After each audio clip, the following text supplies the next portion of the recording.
Hello everybody, welcome back to the channel. My name is Josh and I sell used stuff on eBay. We got 25, somewhere between 25 and 30 orders going on. Oh, I need to go pull two more because I just remembered I sold two things on Truegether. So I need to do that. Truegether is a platform that you can just like automatically sync your eBay with and it'll automatically list and delist.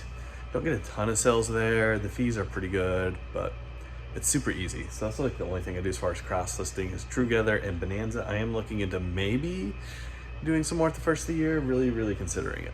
But anyways, store just came off vacation mode. We went to Branson for the weekend, had a great time. Actually, that was one of the things I sold on Truegether, was I sold a Branson shirt while I was in Branson. So that was pretty cool. Also, I picked up a hat. It was from Firing the Whole Ride there in Branson, just because I didn't want to get sunburned too badly up here. It's just a little bit red. But yeah, pick that up, and then I'm just going to relist it for actually probably $5 more than I paid for it because that ride's closing down, so there's like a little bit more popularity around it right now, and I think I can get that money. But anyways, let's show you guys what's sold. All right, so I went ahead and pulled those Truegether cells, but one of them I can't actually show you because it's actually at home. It's like a shade to a ceiling fan, and we do have some other breakables at home. I do not bring breakables to the storage unit. We have like, I think 378s going out, two of them to the same buyer. And then we also have, there was something else. Oh, a Wii game. I listed a couple Wii games right before we left for the trip. So those are going out. I'm in the middle of putting a whole bunch of video games to the disc resurfacer, just kind of get them ready. It's almost Q4, so I thought I'd pull them out, get those done. And yeah, also just kind of trying to clean out the shed. We'll start here on the ground. This is an Advar 980, some sort of like really old security type system. I plugged this thing in and I could not get it to do anything whatsoever. I don't think it's working at all, but I could be wrong. I sold it not working for parts. It does actually have the key at least, so maybe that's why somebody bought it. But somebody paid $20 plus shipping for this, sold as for parts not working.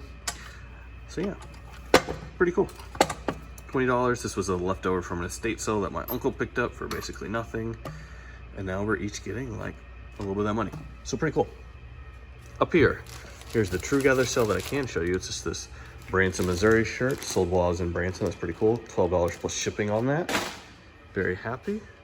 We do have one hat going out. It's kind of an older like newsboy style type hat. Does have that Union made tag in there, size medium, and some good colors on it. Pretty sure the colors is really what helps sell that. One sewing machine foot pedal. Might be, no, there's at least one more sewing machine part, but yeah. Foot pedals seem to sell the fastest, but not a ton of money on them, just because there's a lot more of them out there. I see a lot of media. We got one cassette going out. I had this listed for 25, but I accepted an offer for $12 because, I mean, it's a cassette tape. So this is Betty Jean Robinson up on Melody Mountain. Got $12 plus shipping on that. Let's see, let's just go through all these CDs real quick. Ida Cox, this is volume 4 from her complete works. So yeah, we got that going out. We got Claire Milner and Walt Compton, I don't know, but Just Tunes. We got Old Time Banjo by Reed Martin. Oh, we got this. I accepted an offer on. Somebody offered me 40, I countered at 45. It's just a Blu-ray, but this is Halloween. It's a special edition here, and yeah, it's unrated producer's cut. 70 minutes of unedited footage. $45 on that. If you got anything Halloween, now is the time of year to sell it. Get it listed. It is the time. Two cellos in tuition. I don't know. Who knows? We got Carolyn Wonderland and the Imperial Monkeys Play with Matches. And then one Kubota Workshop Manual. Kubota Workshop Manual is done really good. Let's see what else we got. We got one vintage pin going out, a little Pepe Le Pew here.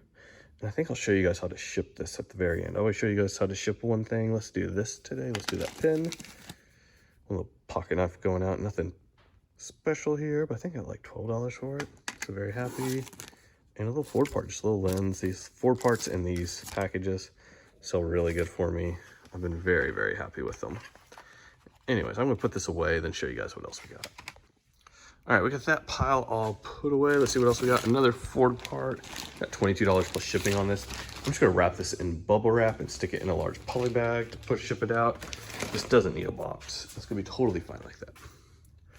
Sweatshirt. This is like a Looney Tunes. Can't remember what I got for this. It was pretty good though. I remember paying $1/4 for that, but it's been about 2 years. Here is like, this is a gas station shirt. I wanna say it's Come and Go. Maybe it's a different gas station. Some sort of gas station t-shirt. One sewing machine part. I was kind of experimenting with some of these antique machines, selling these a little bit rustier parts, and this one sold good. So now they're kind of, I've got a whole lot of these that are really, really rusty. These machines, that's a good sign. So if I can sell one part off each machine, we're making good money. When is he coming again? Bob Willis and the Inspirationals. I've mentioned it many a times with this old gospel. There's not a lot of it out there. Sword and Shield Records is usually a good one. These do pretty good. Got a little over 15 for this one. There was a tracker record of it selling a little bit higher, so we sold that. This stack of books here and this one went out to the same buyer. This is the American Story recorded in glass, and these are all like spiral books about carnival glass. There's lots of different like topics here, and these are all by this Marion something or other. But yeah, those are going out to the same buyer. Not a lot of money here. Got like $15 for the entire stack, but very happy to see that go. This was a stack of books all on this American Securities Act. These are from different years, the Securities Exchange Act, excuse me. I just kind of did a shot in dark. Listed them at 40. Somebody offered me 20. They said they need these to study for a lawsuit that they're preparing against Toyota, who ripped them off. So I just went ahead and accepted that. Yeah, $20 plus shipping on these. Very, very happy to see those selling, because I was just kind of shooting in the dark there. But hey, 20 bucks, really good. Here's a Haynes repair manual. The more specific these are, the better. This is 1967 through 87, 2-wheel drive and 4-wheel drive. Not a lot of value here, but the more specific you get with these, the better they do. The less specific, they don't do as good. One steel carburetor, I only have like 3 or 4 of these left. Had them listed about 2.5 years now. So yeah, paid $1 a piece for them. Very good sale. One fuel pump. Oh, I got this at a garage sale. It's been a couple of years, about the same time period as this. Picked up a couple of totes of just old car parts. Only a couple left. This was one of the last ones that sell. Things like these, where you're looking for a buyer needing this specific one, sometimes they will take quite a while to sell, but they do sell eventually. Just hang on to them, be patient, wait. Lowering the price doesn't help sell this, because you're not competing on price, you're just waiting for that right buyer to come along. But anyways, that is everything here today. We pulled everything down to one storage unit, because there wasn't a lot, because I was on vacation mode for a few days. But anyways, let's go show you guys how to ship that pen. Oh, also, so let's see, let's talk about the plan for like today and tomorrow. Today, I'm just trying to get through a bunch of sewing machines, take them apart, piece them out, do that. Somebody asked, I'm not the #1 seller in sewing machine parts, used parts. I'm currently #3, working my way up to #1. I know that's like a big deal right now in kind of the community, but #3. Pretty happy with that, and that's been moving up all year long. #2 and #1 are quite a bit farther ahead. It's gonna take a little while to get there, but working my way up. So that's what I'm working on today. Tomorrow we are going to go buy a trailer load of, should all be books, but there's pretty much always some mixed media in there.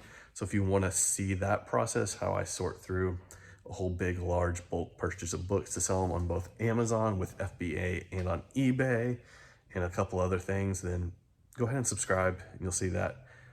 But for now, let's go ship this stuff out. All right, so I'm gonna show you guys real quickly how I ship vintage pins and brooches and different things like that. I'm gonna use these bubble mailers